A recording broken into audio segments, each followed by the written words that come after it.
Привет! Меня зовут Светлана. На календаре 13 ноября 2021 года. И вы на моем вышивально-развлекательном канале. Сегодня в программе. В начале видео будет отчет по вышивке за прошедшую неделю. Итоги, впечатления. Во второй части видео, следуя сложившейся на канале традиции, наш клуб любителей рукодельничать, путешествуя по Средневековью, вновь распахнет свои двери. Сегодня, друзья, в компании короля Ричарда III мы отправимся в средневековую Англию. Уже более 4 веков английский король Ричард III служит олицетворением жестокости и коварства. Споры, окружающие его, касаются нескольких событий, а именно смертей.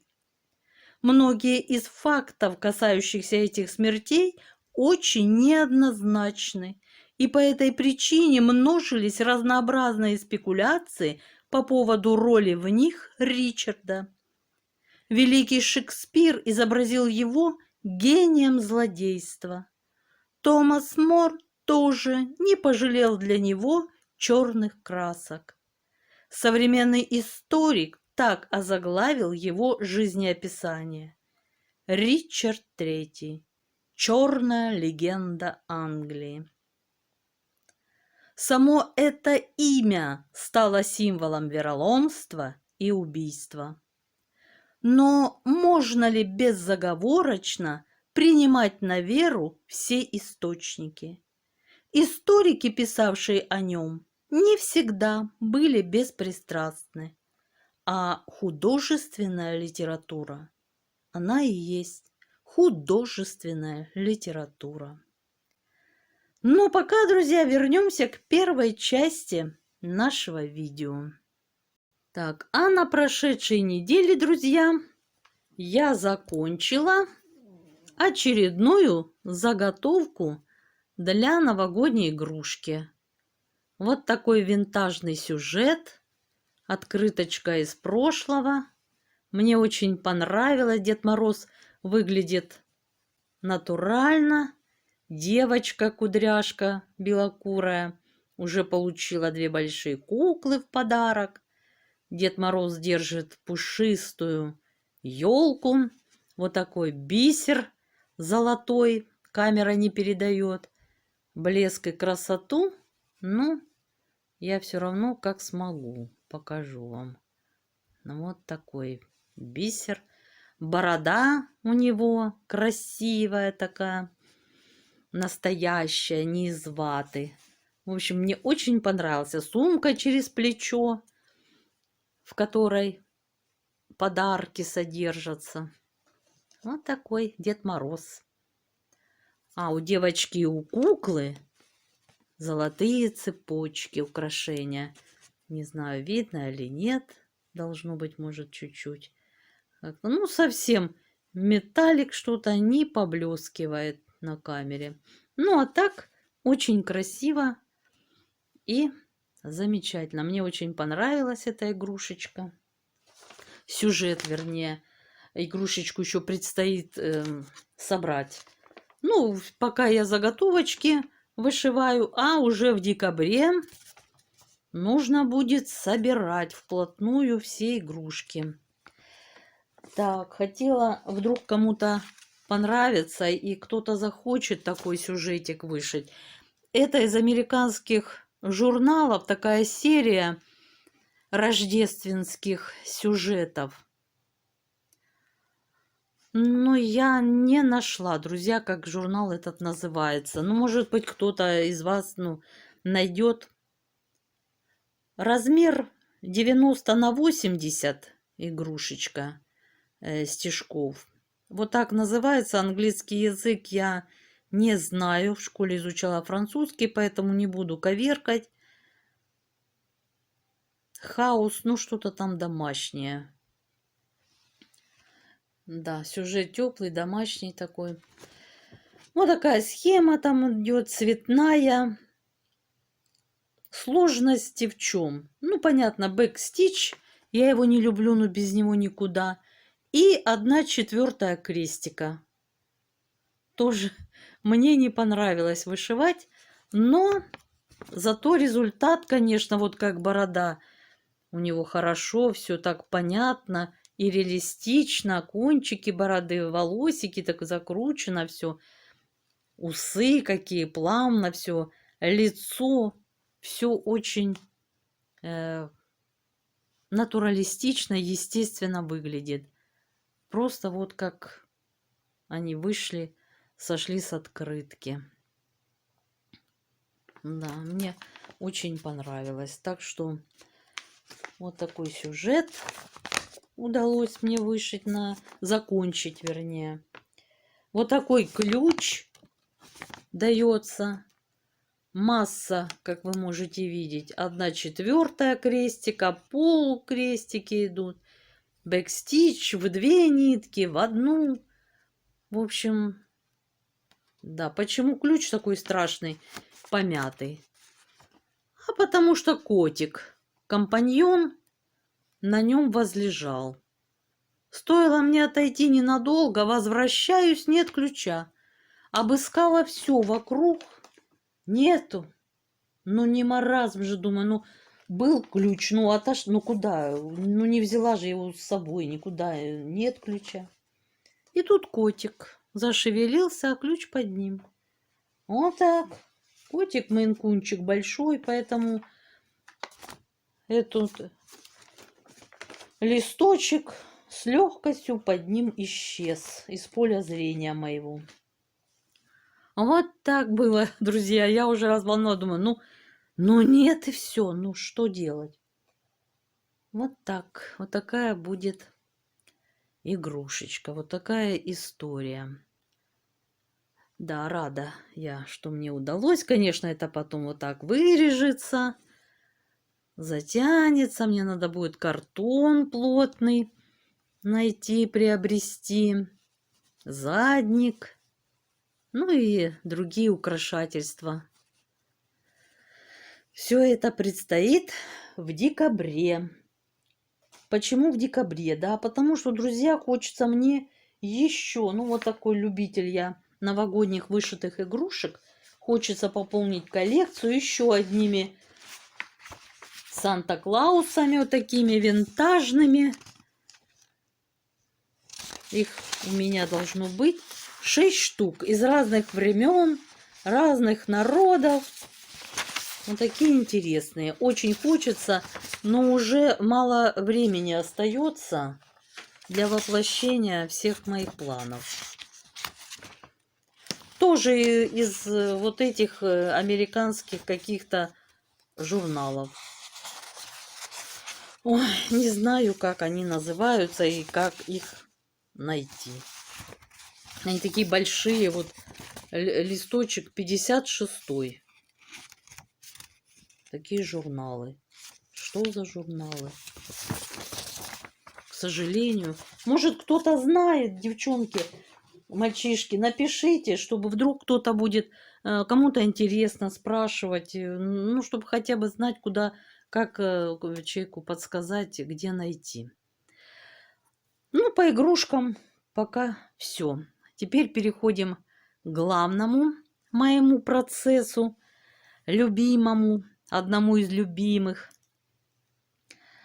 Для вновь прибывших, да, я, ну и всем напомню, что вышиваю картину, которая называется «Любимая мелодия». Как вы видите, схему создали творческая мастерская «Артель Белый кролик». Схему для вышивки, которые в свою очередь схему разработали по картине известного итальянского художника Евгенио Эдуардо Зампиги. Вот она перед вами. Размер схемы 576 на 420. Крестиков в 2 нити сложения я вышиваю. 200 цветов в работе задействовано. Из них 102 бленда. Вот такая должна получиться картина.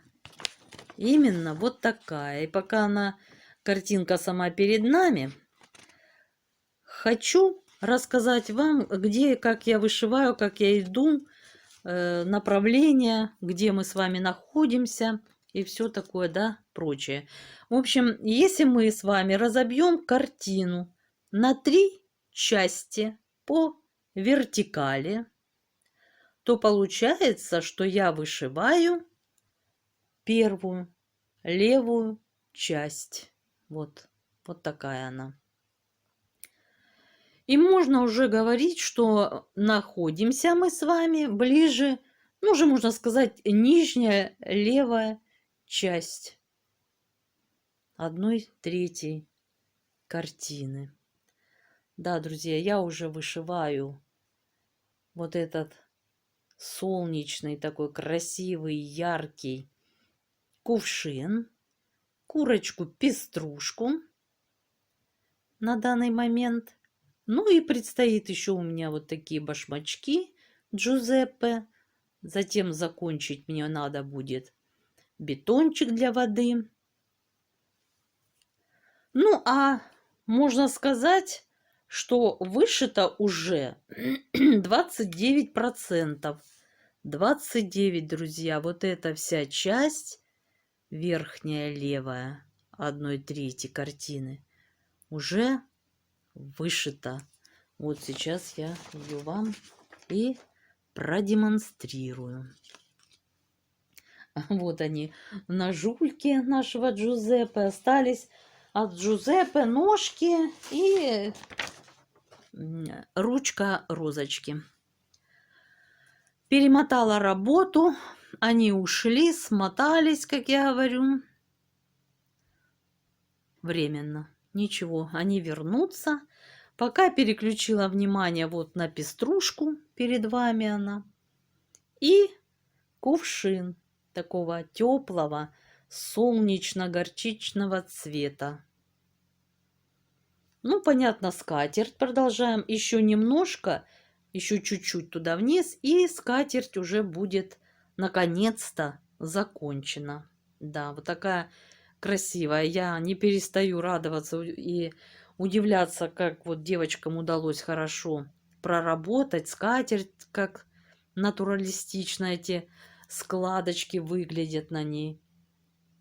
Наш Джузеппе ее отодвинул, откинул и запрыгнул в порыве на стол, взгромоздился и играет. Вот его ручку мы еще улавливаем, видим, она от нас не ушла. И все. Немножко гармошка выглядывает, чтоб нам не совсем скучно без него было. Ну все, да. Вот так, друзья, удалось мне уже вышить 70 тысяч. Да, 29% работы готово. На прошедшей неделе времени было у меня побольше на вышивку, поэтому удалось и игрушку закончить, и 3700 крестиков вышить. Ну, особо я, конечно, не тороплюсь, друзья. Ну, не участвую я ни в каких соревнованиях, вы знаете, нигде в совместниках, поэтому, как говорится, я свободный вышивальщик, однопроцессник. Вышиваю потихонечку, есть время, вышиваю. Вот. Ну, понятно, от всего остального, да? Когда. И вот такие продвижения, друзья. Вот она, курочка у нас, пеструшка уже прорисовывается хорошо. Ее хвостик красивый. Интересно вышивается. Вот девчонки некоторые думают, что и на игрушечках я отдыхаю от большой работы. Нет, друзья, я хочу вам сказать, что я не устаю. Вот может это странный парадокс, но не устаю совершенно я от большой работы. Вот я беру, как я уже говорила, да, область, вышиваю 2100. Вот вышила, для меня это уже как законченная, готовая какая-то работа. Иду дальше. Интересно вышиваются. Вот, и я говорю, то ножки Джузеппе, его чулочки, то штанишки, ручка, то бетончик, ножка стола, тут идет кувшинчик, э, скатерть. Все интересное вышиваешь, вышиваешь, идешь, оно проявляется, появляется, и как хорошо проработано, глаз радует, душа радуется. Да, сначала мне, конечно, взгрустнулось, когда смотался мой Джузеппе. Ну, а затем такие яркие цвета у кувшина. Кстати, интересно то, что полностью я здесь уже всю нитку, которая должна быть задействована во всей картине. Какой же это номер? 3820. Вот такой яркий, солнечно-горчичный, золотой такой вот цвет. Радостный такой витамин D прям на меня действовал. Я вышивала, и так даже нормально. Такой яркий цвет поддержал мне настроение, все нормально. Затем курочка начала проявляться, заинтересовала очень меня. И все хорошо, все замечательно. Вот так. Так о чем я, да? Не то, что я отдыхаю на игрушках. Нет. Кстати, я бы даже и не сказала, что на игрушках, на вот таких, можно отдохнуть. Как я говорила уже, 1/4 стежка, бэкстич и все. Ой-ой-ой-ой. Там не отдохнешь. Скорее, на многоцветке я отдыхаю. Вот. Просто я люблю и то, и другое. Ну, мне сложновато, конечно, переключаться. Я не люблю прыгать с работы на работу. Мне нравится взялся, сделал, закончил, точку поставил, пошел дальше. Но я понимаю, что есть почитатели Джузеппе, которым интересно, хочется видеть продвижение. Я его очень люблю. Поэтому я, конечно, пытаюсь. Ну, вот еще Дедков Сант вышью. И уже надеюсь тогда вплотную заняться любимой мелодией. Ну вот, друзья, я отчиталась, все вам рассказала, то, что это видео получится снова длинное. Ну, понятно, историю читаю вам, друзья, стараюсь сократить, но, как говорится, слов из песен не выбросишь, иначе, если не будет связи, будет очень, очень сложно понять, кто откуда, за что взялся. Там и так куча Генрихов, Ричардов и Эдуардов, поэтому, ну, вот такие видео, длинновастые получаются. Ну, ничего, это для любителей повышивать. Сели, отключились, погрузились и вышиваем себе потихоньку. Ну, вот так, друзья. С отчетом, с впечатлениями поделилась с вами. Надеюсь, вам было интересно. Ну что, друзья, теперь всех членов клуба нашего, любителей повышивать в Средневековье, приглашаю в путешествие.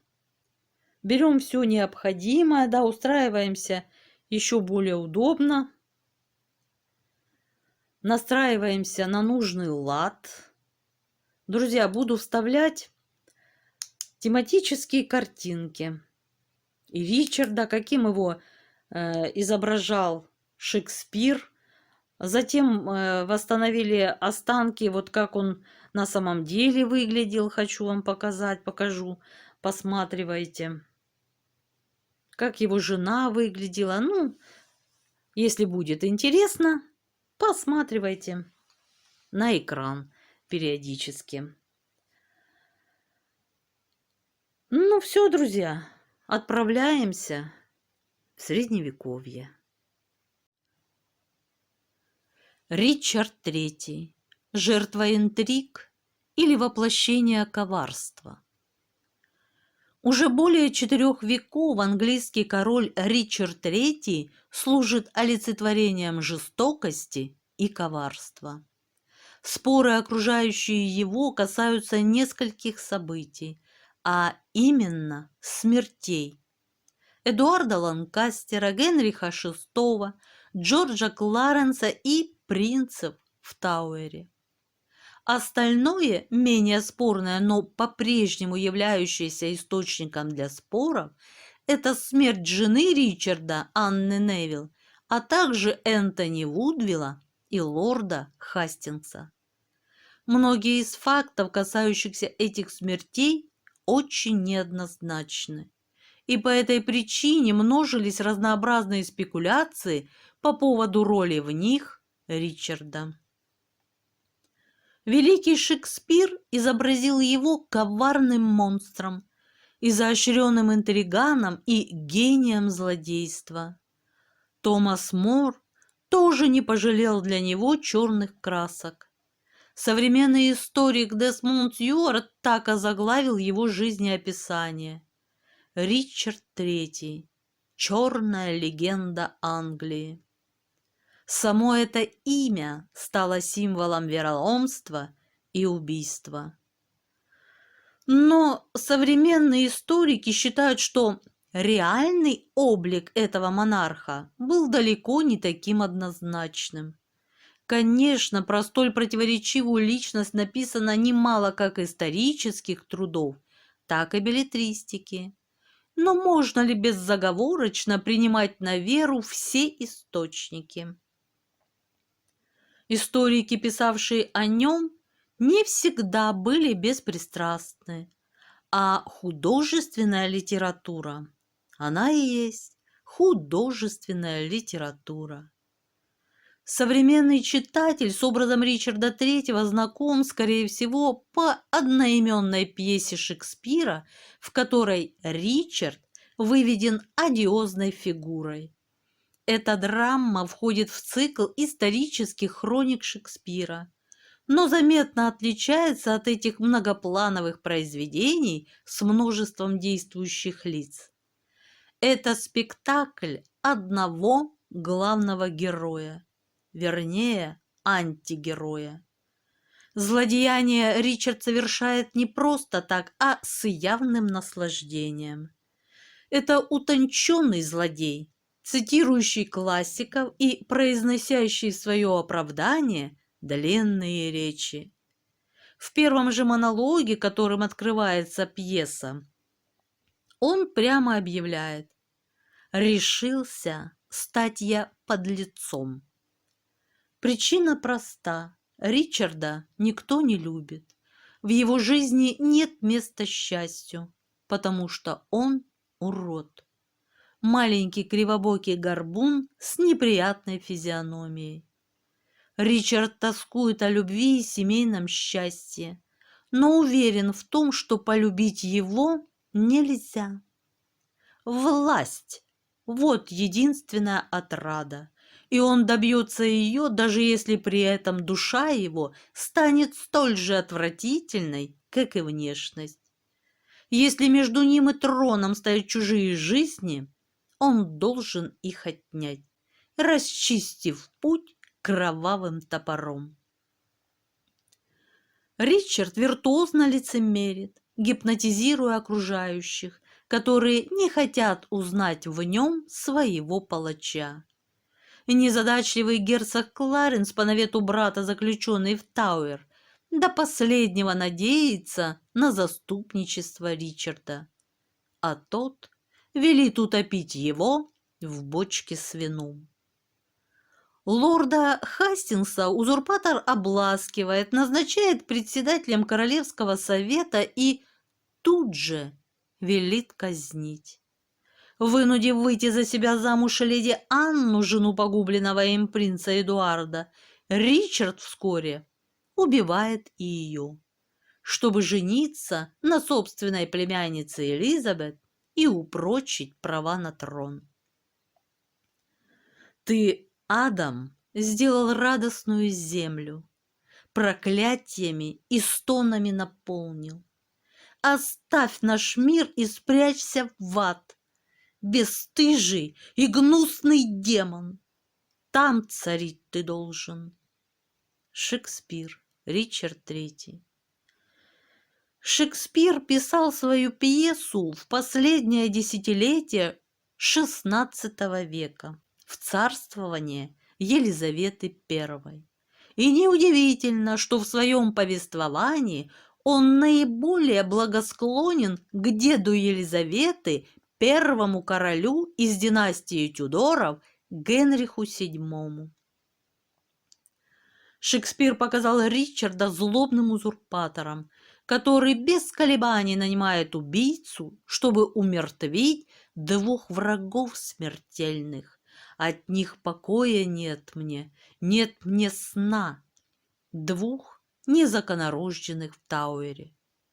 Совершив это черное дело, Ричард хладнокровно решает добиваться расположения старшей сестры убитых принцев, уже обещанной в жены его сопернику Генриху Тюдору.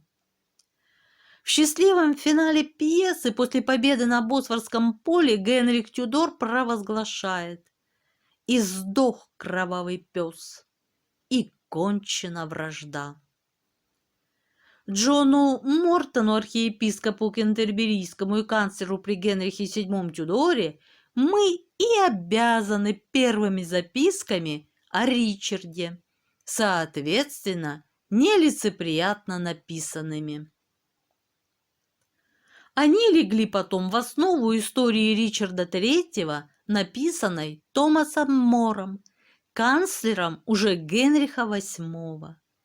Верно служа Тюдорам, Мор на черные краски не скупился, что усугублялось литературным дарованием автора бессмертной утопии. А на его труде основывались все последующие историки, начиная с официального историографа Генриха VII, итальянца Полидора Вергилия, Холлиншеда и других.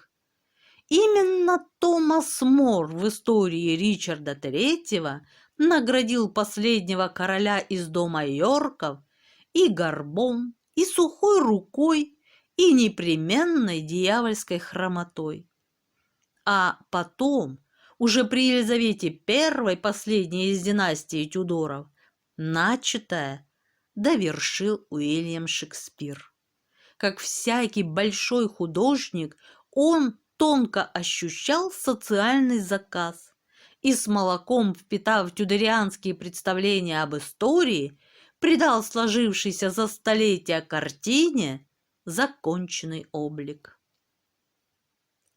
Список злодеяний так велик, что вызывает подозрение, а повинен ли реальный Ричард в тех грехах, которые на него взвалили? И чем ближе мы знакомимся с историческими фактами, тем больше становится этих сомнений. Прежде чем приступить к изучению и сравнению различных взглядов, изложенных историками и писателями, стоит сделать краткий обзор известных фактов, имеющих отношение к жизни и деятельности Ричарда III. Захватив в 1066 году власть над Англией, герцог Вильгельм Завоеватель, ставший с того момента королем Вильгельмом I, основал нормандскую династию, правившую почти век, до 1154 года. Тогда, после смерти бездетного короля Стефана, на трон под именем Генриха II взошел его дальний свойственник Готфрид Красивый, граф Анжуйский, за обыкновение украшать шлем веткой дрока, прозванный Плантагенетом, и передавший это имя наследникам в качестве династического. 8 королей этой династии правили больше 2 столетий. Однако последний ее представитель, Ричард II, слишком ретиво пытался установить абсолютную монархию, что вызвало противодействие феодалов. В конце концов, мятежи привели в 1399 году к низложению этого государя. На престоле утвердился Генрих IV из дома Ланкастеров, боковой ветви плантагенетов, восходящей третьему сыну Эдуарда III. Однако права его представлялись весьма сомнительными, причем наиболее яростно оспаривали их представители дом Майорков, восходящего к четвертому сыну того же Эдуарда III. В итоге обозначились две стороны будущей войны алой и белой розы.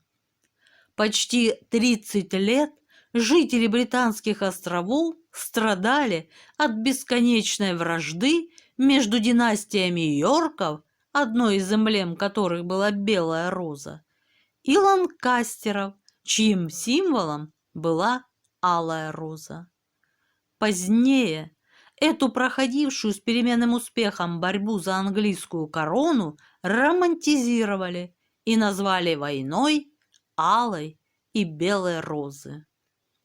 Война роз, длившаяся 30 лет, произвела заметные опустошения в рядах британской аристократии, и чем ближе к трону, тем заметнее. Враждующие стороны истребляли друг друга всеми возможными способами.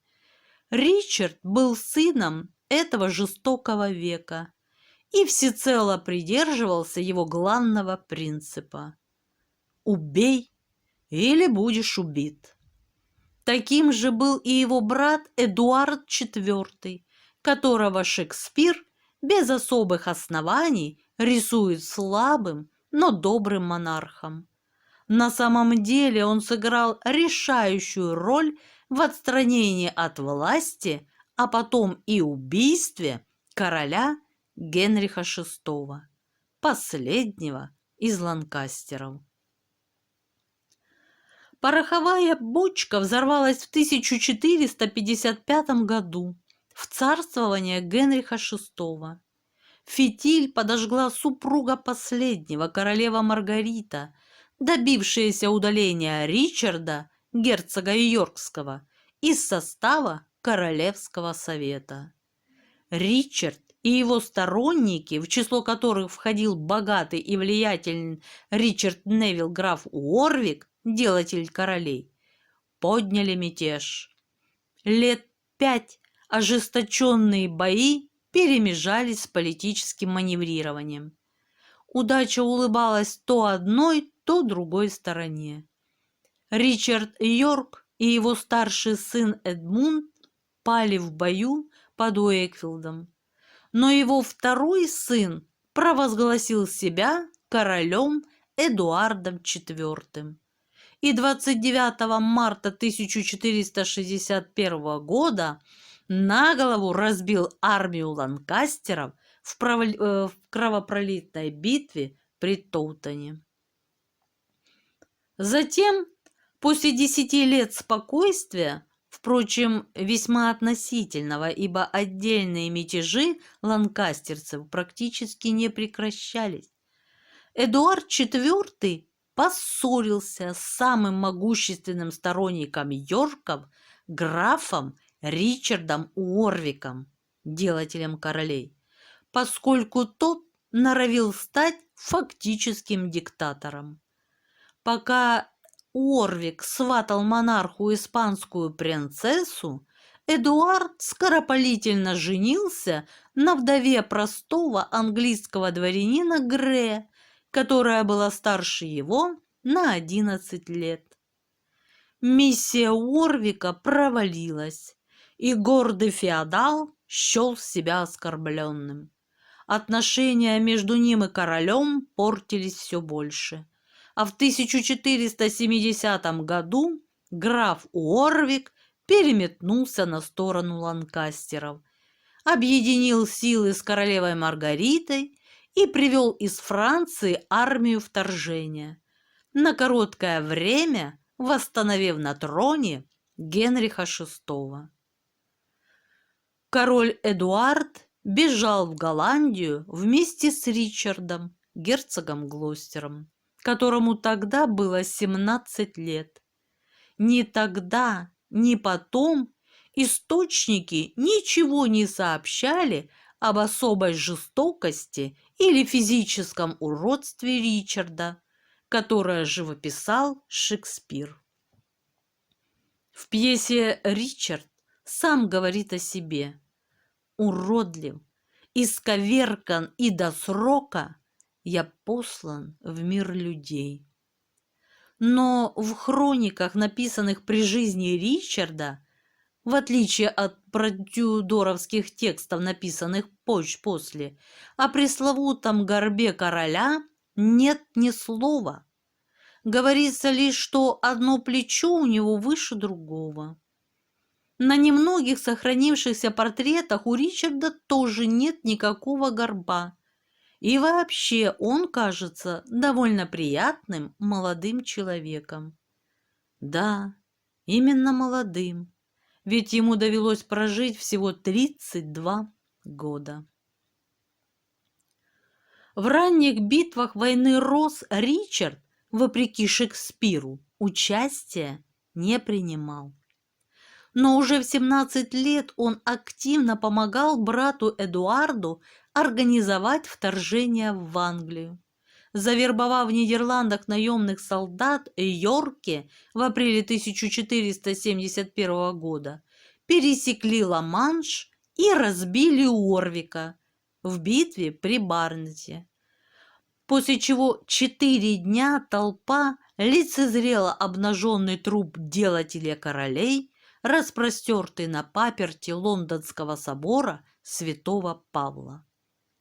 В мае при Тьюксбери был убит 16-летний наследник Ланкастеров принц Эдуард, а ночью 21 мая в Тауэре оборвалась жизнь его отца Генриха VI.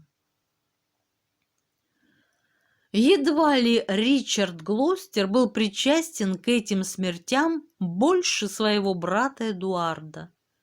Все годы правления короля Эдуарда IV Ричард был его верным слугой. Он успешно исполнял важные военные и государственные должности, демонстрируя свою преданность и умение быть полезным. Для брата он, очевидно, был человеком, на которого можно было положиться в наиболее трудных и важных делах.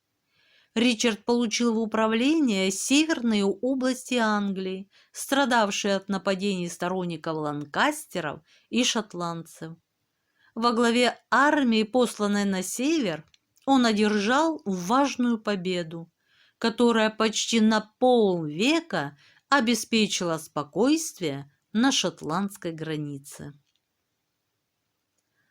Как известно, герцог Ричард Глостер женился на леди Анне Невилл, младшей дочери графа Уорвика, делателя королей, и вдове принца Эдуарда Ланкастерского, и которую, по легенде, отправил на тот свет. Но, судя по всему, в этом злодействе Ричард Глостер невиновен. Со своей женой Анной Невилл он прожил гораздо дольше, чем изображает Шекспир. Целых 13 лет. Она умерла задолго до гибели Ричарда, при неясных обстоятельствах, и можно не сомневаться, что его вины в этом не было. Скорее всего, королева не вынесла смерти единственного сына, едва дожившего до 10 лет. По другой версии, в ее смерти повинен туберкулез, который тогда, естественно, лечить не умели. Поэтому она и умерла так рано. Еще одна легенда о коварстве Ричарда гласит, что тот утопил в бочке с мальвазией герцога Джорджа Кларенса. Герцог Кларенс, который был женат на старшей дочери Уорвика, безуспешно противодействовал браку Ричарда с Анной Невилл, младшей дочерью Уорвика. Граф Уорвик, делатель королей, оставил громадное наследство и Кларенс, который вовсе не был безобидным простаком, не желал отдавать половину. Он без устали пытался настроить короля против Ричарда. И нет ничего удивительного в том, что Ричард в конце концов решил отплатить ему той же монетой. И все же винить его в смерти Кларенса можно лишь с оглядкой. Когда в 1478 году того заключили в Тауэр, Ричард оставался на севере, вдали от двора. К тому же утопление герцога в бочке с Мальвазией не более чем легенда. Скорее всего, он был тайно задушен, и, вероятно, по приказу самого короля, которому неутомимый интриган давно надоел. Брат Ричарда Эдуард IV в мире и процветании царствовал 12 лет. Наследовал же ему старший сын Эдуард V. 9 апреля 1483 года король Англии Эдуард IV неожиданно скончался, немного не дожив до 41 года. Его наследнику было только 12 лет, и в завещании Эдуард назначил регентом малолетнего короля своего младшего брата Ричарда, герцога Глостерского. Эдуард IV, как представитель династии Йорков, объявил 3 своих предшественников на троне ланкастерских королей узурпаторами. Но он знал, что найдутся люди, которые станут оспаривать право на престол его юного наследника Эдуарда, принца Уэльского. Ричард, доказавший свою преданность и бывший талантливым полководцем на службе своего брата и короля, дал клятву верности принцу Уэльскому. Теперь он спешил взять в свои руки управление королевством, в центре которого образовался вакуум власти. 29 апреля Ричард перехватил группу придворных, которые везли юного Эдуарда в Лондон, арестовал их руководителя, дядю мальчика по материнской линии, и сам сопровождал племянника на оставшемся пути до столицы. Коронация Эдуарда V, первоначально назначенная на 4 мая, была перенесена на 22 июня, и будущего монарха поместили в королевских покоях в Тауэре. Подозревая своего деверя в коварстве, вдова Эдуарда IV Елизавета укрылась с младшим сыном и дочерьми в Вестминстерском аббатстве. В июне регенту удалось убедить Елизавету выдать ему 9-летнего сына, герцога Йоркского, объяснив, что юному королю в Тауэре одиноко. В воскресенье, которое должно было стать днем коронации Эдуарда V, его право занять трон было поставлено под сомнение. Кембриджский богослов Шей выступил у собора святого Павла в Лондоне с проповедью, в которой заявил о незаконности передачи трона сыну Эдуарду V. По словам Шея, Эдуард IV женился на Елизавете, будучи обрученным с другой, а значит, их союз по тогдашнему закону был недействителен, и их дети, включая юного короля, были незаконно рожденными. Какое-то время Ричард делал вид, что не хочет быть королем, но уже 26 июня принял корону и был провозглашен королем Ричардом III. Царствование короля-мальчика продлилось меньше 3 месяцев. В течение июля так и не коронованного Эдуарда V, которого теперь презрительно звали Эдуардом Бастардом, и его брата время от времени видели играющими во дворе Тауэра. Но затем, по свидетельству современника, мальчиков перевели в самые удаленные комнаты дворца-крепости.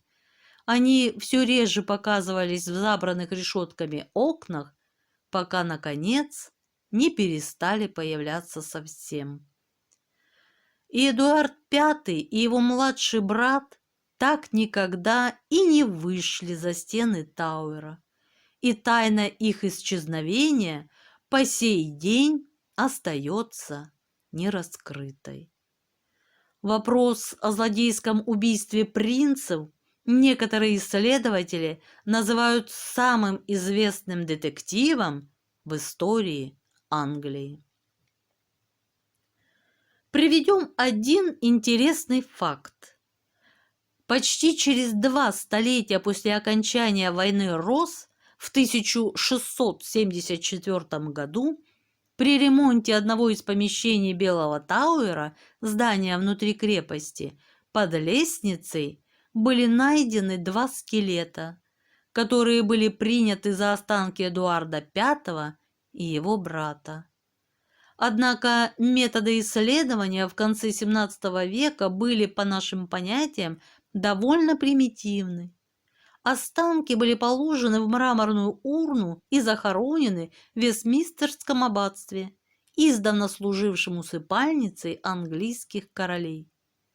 В 1933 году останки были извлечены и подвергнуты медицинскому обследованию. Вывод гласил, что кости принадлежат подросткам, одному из которых 12-13 лет, а другому 10. Примерно столько же лет было принцам в 1483-84 годах. Но утверждение медиков, что обнаружены следы насильственной смерти от удушья, оспаривалось как недоказуемое на основании сохранившейся части скелетов. Причину смерти достоверно так и не установили, но на челюсти старшего мальчика обнаружили заметное повреждение. Среди людей, последними видевших принца в лондонском Тауэре, был и придворный врач, вызванный к Эдуарду V, когда у того заболел зуб. Юный король, рассказывал врач, много молился и ежедневно исповедовался, так как был уверен, что ему грозит скорая смерть. «Ах, если бы мой дядя оставил мне жизнь!» — сказал он, — «даже если я потеряю королевство». Как бы то ни было, экспертиза не установила главного – точного возраста этих останков. Это, кстати, нелегко определить даже сейчас. Убивал ли Ричард своих племянников? Пусть он так стремился к трону, что не останавливался ни перед какими препятствиями, чтобы достигнуть власти. И устранение законных наследников Эдуарда V и его брата было вполне оправданным шагом с точки зрения Ричарда III. Но ведь наследники уже были официально объявлены незаконными. Какой прок избавляться от бастардов, не имеющих никаких прав на престол? Слухи о том, что оба принца были умерщвлены в Тауэре, распространились к осени 1483 года. Но кем? В январе 1484 года французский дипломат сообщил королю Франции Карлу VIII, которому было всего 14, что сыновей Эдуарда IV убил их дядя. Таким образом, корона досталось убийце. Томас Мор, Шекспир, Барк также считают, что Ричард убил своих племянников. Томас Мор описывает убийство принцев следующим образом. После коронации Ричард отправился в Глостер. Он понимал, что пока живы его племянники, народ не признает его прав на трон. Поэтому он и послал Джона Грина, особо доверенного человека, констеблю Тауэра Брэкенбери, с распоряжением, чтобы Брэкенбери убил принцев. Однако Брэкенбери ответил, что скорее сам умрет, чем убьет принцев. С таким ответом Грин и вернулся к Ричарду. Услышав это, король впал в такое раздражение и раздумье, что той же ночью спросил у пажа: «Есть ли человек, которому можно довериться? Те, которых я возвысил и от которых мог ждать преданной службы, даже они оставляют меня и ничего не хотят делать по моему приказу». Паж ответил, что есть, и этот человек — сэр Джеймс Тиррелл. Затем Ричард отыскал Тиррелла и тайно рассказал о своем намерении. Потом король послал Тиррелла к Брэкенбери с письмом, в котором предписывал отдать Тирреллу на одну ночь все ключи от Тауэра. И когда письмо было вручено и ключи получены, Тиррелл избрал для убийства наступающую ночь, наметил план и подготовил все средства. Принц, когда узнал, что протектор отказался от протекторского звания и зовет себя королем, тотчас понял, что царствовать ему уже не придется и что корона останется за дядей. Тот, кто сообщил ему эту весть, постарался его утешить добрыми словами и ободрить его. Однако принц и его брат были тотчас заперты на замок, и все друзья были отстранены от них. Итак, Тиррелл решил убить принцев ночью. Для исполнения этого он назначил Майлса Фореста, одного из 4 телохранителей принцев, парня, запятнавшего себя убийством, и Джона Дайтона, своего стремянного. И вот, когда принцы спали, Форест и Дайтон проникли в спальню принцев и задушили их подушками. В такой версии есть довольно много неточностей, и главное из них состоит в том, что комендантом Тауэра до 17 июля 1483 года был не Роберт Брэкенбери, которому Ричард якобы отдал приказ об убийстве принцев и после отказа которого обратился к Тирреллу, а близкий друг Ричарда Джон Говард. После 28 июля 1483 года Ричард пожаловал Говарду титул герцога. Говард погиб, сражаясь за Ричарда при Босфорте. Сын Джона Говарда, Томас, тоже сражался за Ричарда при Босфорде, после чего при Генрихе VII 3 года содержался в тюрьме. Но потом Генрих VII велел его выпустить, так как счел возможным доверить ему командование войсками при подавлении восстания в Йоркшире. Что же побудило Генриха простить сына Говарда и высказать ему свою благосклонность? Вероятно, то, что Генрих одобрял преступления и жаловал причастных к нему лиц.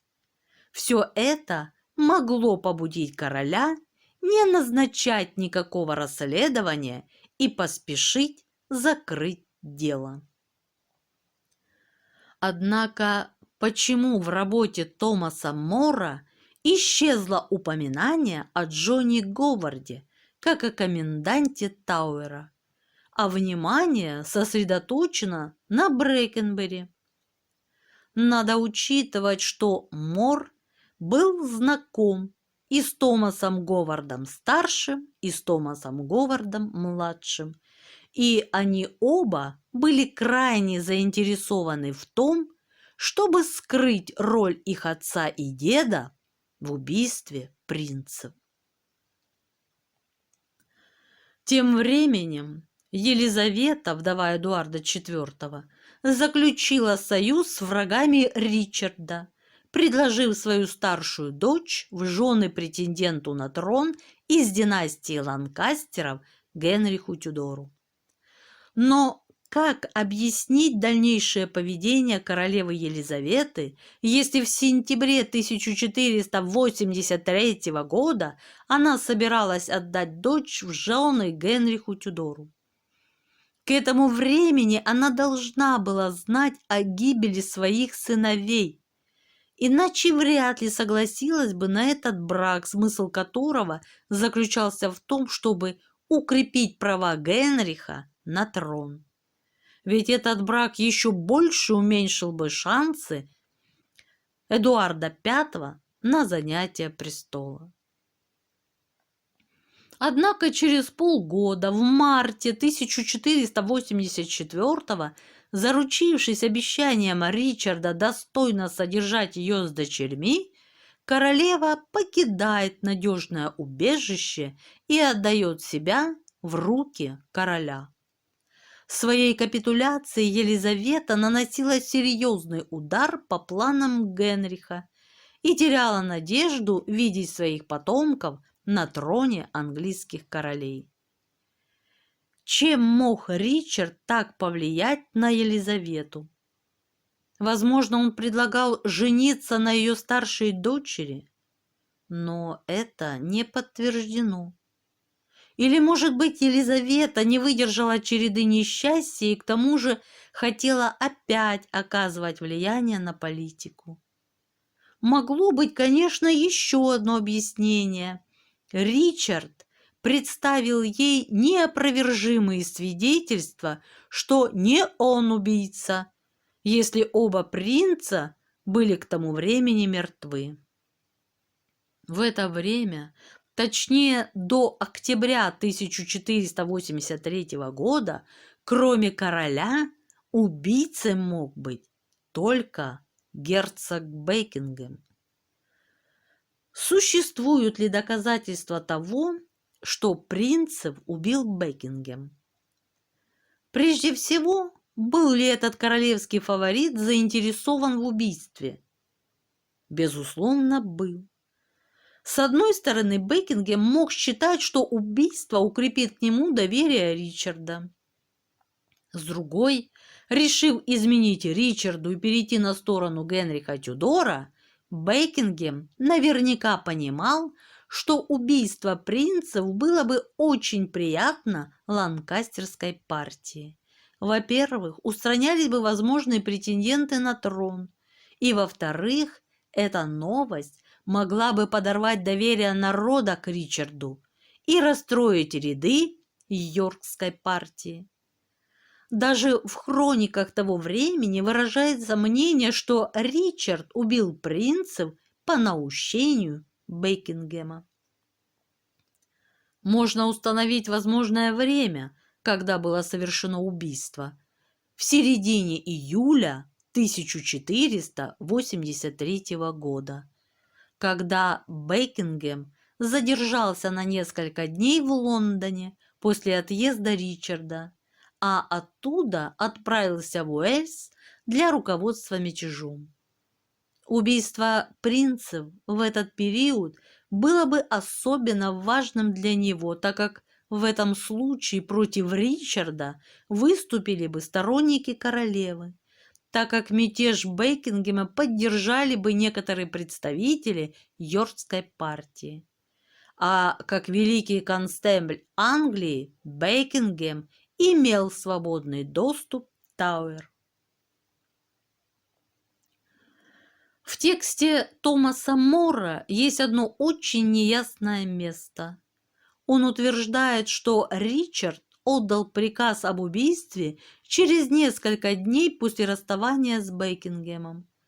Тогда неясно, откуда сторонники королевы Елизаветы и Генриха Тюдора могли узнать столь тщательно оберегаемую тайну. Единственный удовлетворительный ответ только от Бекингема. А он мог знать об этом лишь в том случае, если убийство было совершено до его последней встречи с королем, так как маловероятно, чтобы Ричард рискнул посылать сведения об убийстве Бекингему в Уэльс. Наконец, если бы даже Ричард решился на это, то, вероятно, епископ Мортон, сторонник Генриха Тюдора, находящийся в это время с Бекингемом, впоследствии не стал бы молчать о столь важной улике против Ричарда, или, по крайней мере, поведал бы о них Мору, когда сообщал ему сведения о последнем периоде войны Росс. Однако дело меняется, если принцы были убиты Бекингемом, а Ричард только узнал об уже совершенном злодеянии, пишет известный российский историк Черняк в своей книге «Времен минувших заговоры». Тогда у Мурта было веское основание молчать об обстоятельстве, оправдывающем Ричарда III. Если предположить, что принцы были убиты Бекингемом, можно объяснить поведение королевы, которая могла в гневе порвать отношения с союзником герцога Генрихом Тюдором, в пользу которого было совершено убийство.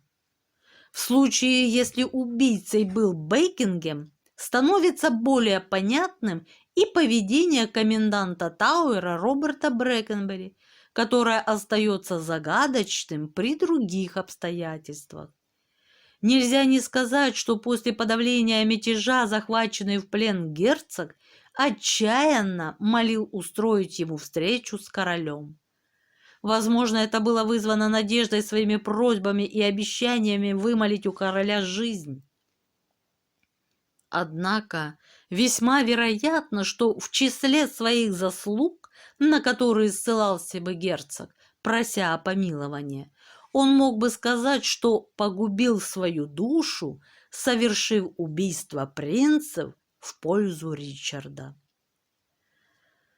Если предположить, что принцы были убиты Бекингемом, можно объяснить и поведение Генриха Тюдора, когда он в своих обвинениях против Ричарда, выдвигавшихся в 1484-85 годах, ни разу не обвинил последнего в убийстве принцев, лишь вскользь среди прочих обвинений упомянул о пролитии детской крови.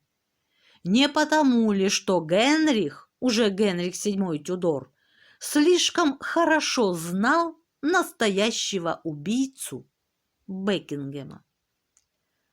Или потому, что знал, что принцы живы и по-прежнему заточены в Тауэре? Если предположить, что принцев убил Бекингем, значит, Ричард III пал жертвой интриг. Если бы Ричард III убил своих племянников, то он оказался бы в очень невыгодном положении. Враги Ричарда могли призывать народ к борьбе против убийцы. Ну а если бы Ричард оставил своих племянников живых, то положение его тоже было бы не из легких. Его враги призывали бы восстановить законных наследников, раз они живы, на престоле. Ричард понимал это, но никто не знает, какой вариант действий он выбрал. Споры и выдвижение новых версий по этому вопросу не утихнут до тех пор, пока не будут найдены неоспоримые доказательства в пользу той или другой версии. А если их не найдут? 22 августа 1485 года деревня Босфорд, затерянная в центре Англии, вошла в историю. Недалеко от нее сошли в смертельной схватке армии двух претендентов на трон – короля Ричарда III и Генриха Тюдора. 2 часа кровопролития не принесли успеха ни одной из сторон. Тогда Ричард решил преломить ситуацию. С горсткой рыцарей он спустился с холма и на полном скаку врезался в ряды врагов, пытаясь убить их предводителя.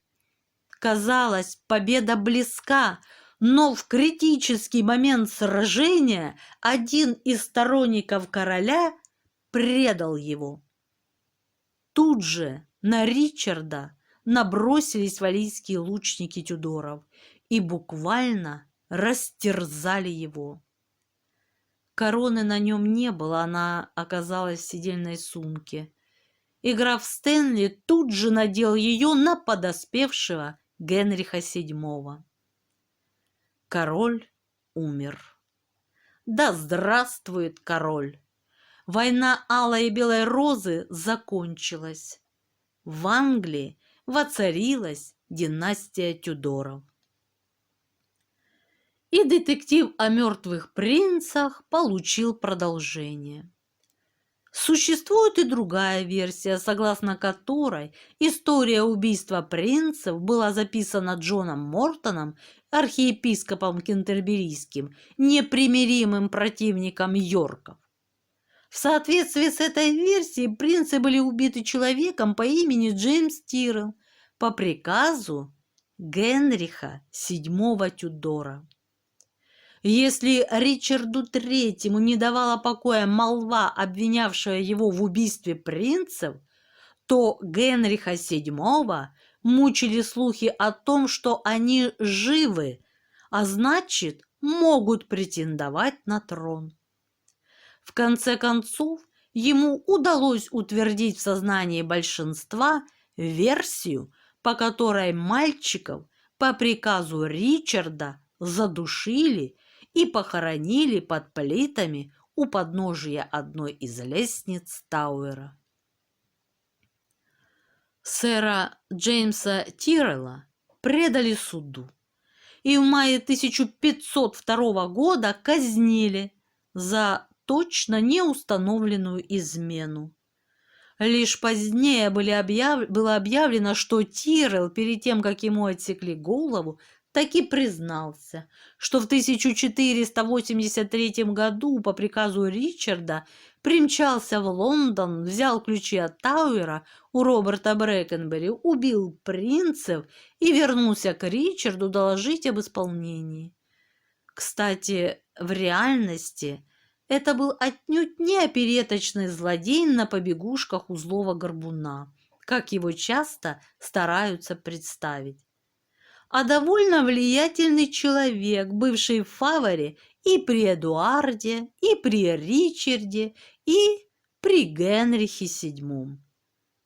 А ведь известно, что, придя к власти, Тюдор со сторонниками Ричарда не церемонился.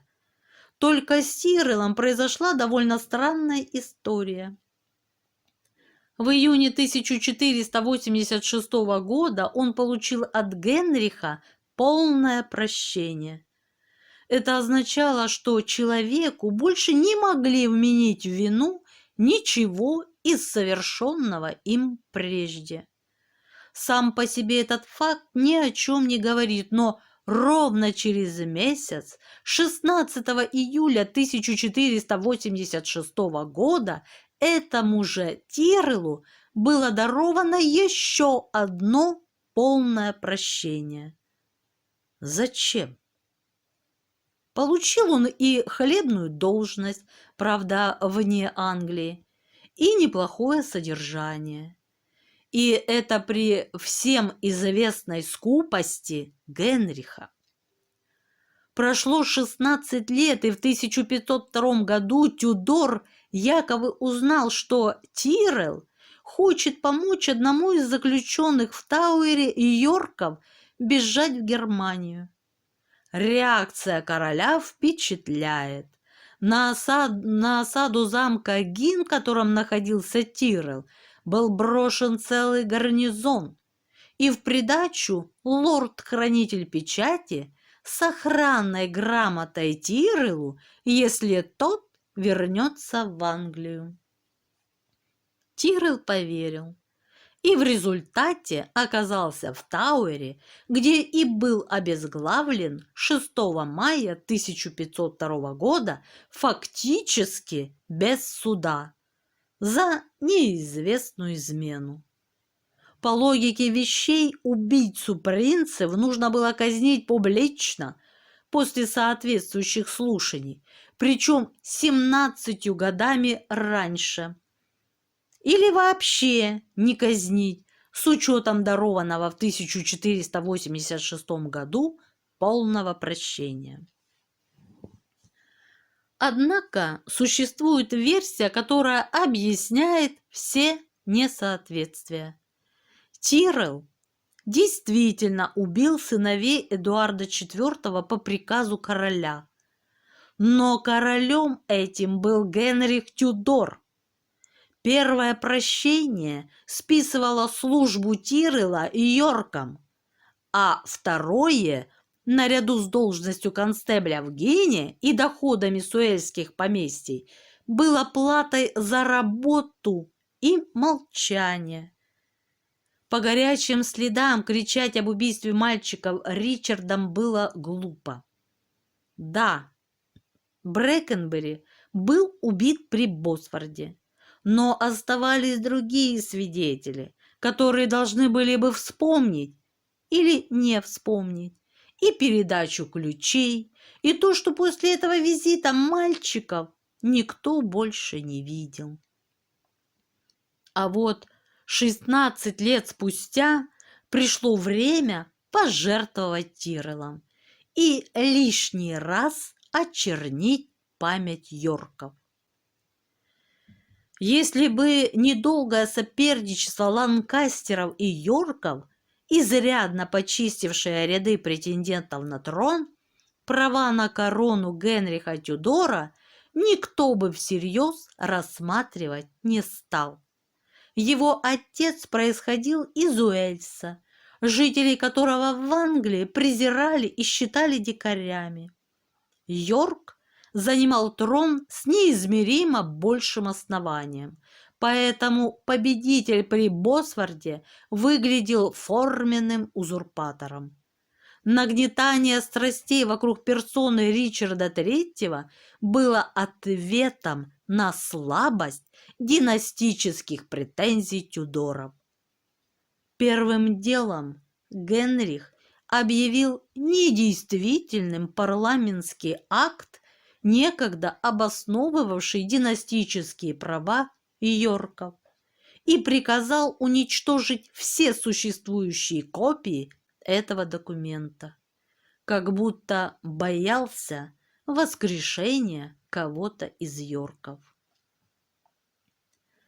Конечно, Ричард не был ангелом. Он казнил десяток лордов, виновных в подлинных или мнимых заговорах, но он был куда более гуманен, чем сменивший его Генрих Тюдор, который отправлял своих противников на плаху целыми семьями.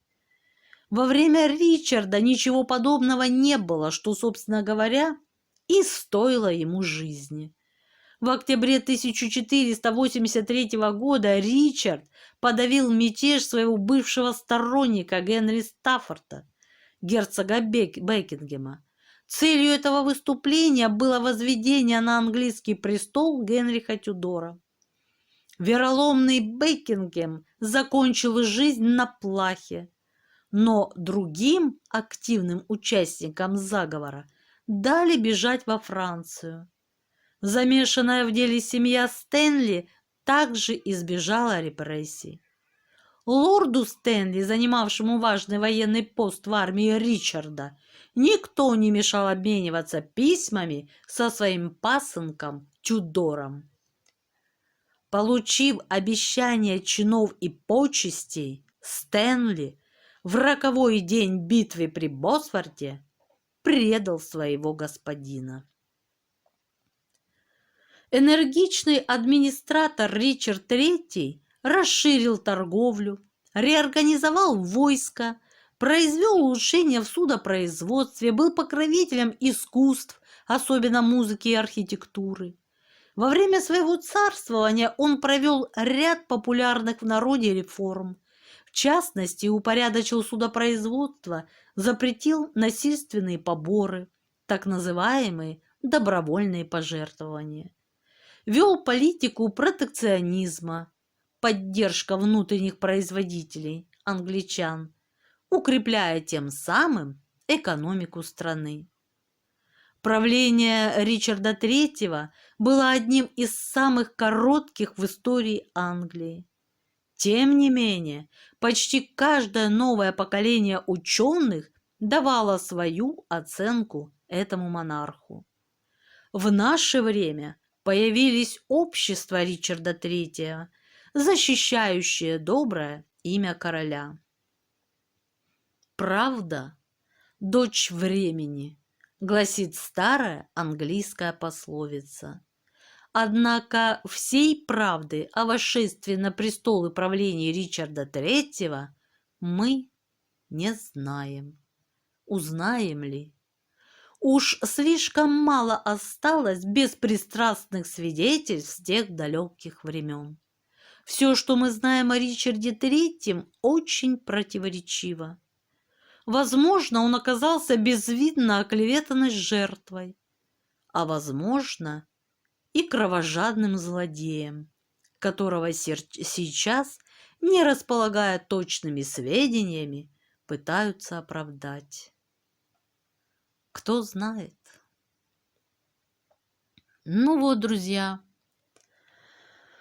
вот такая очередная загадка средневековья.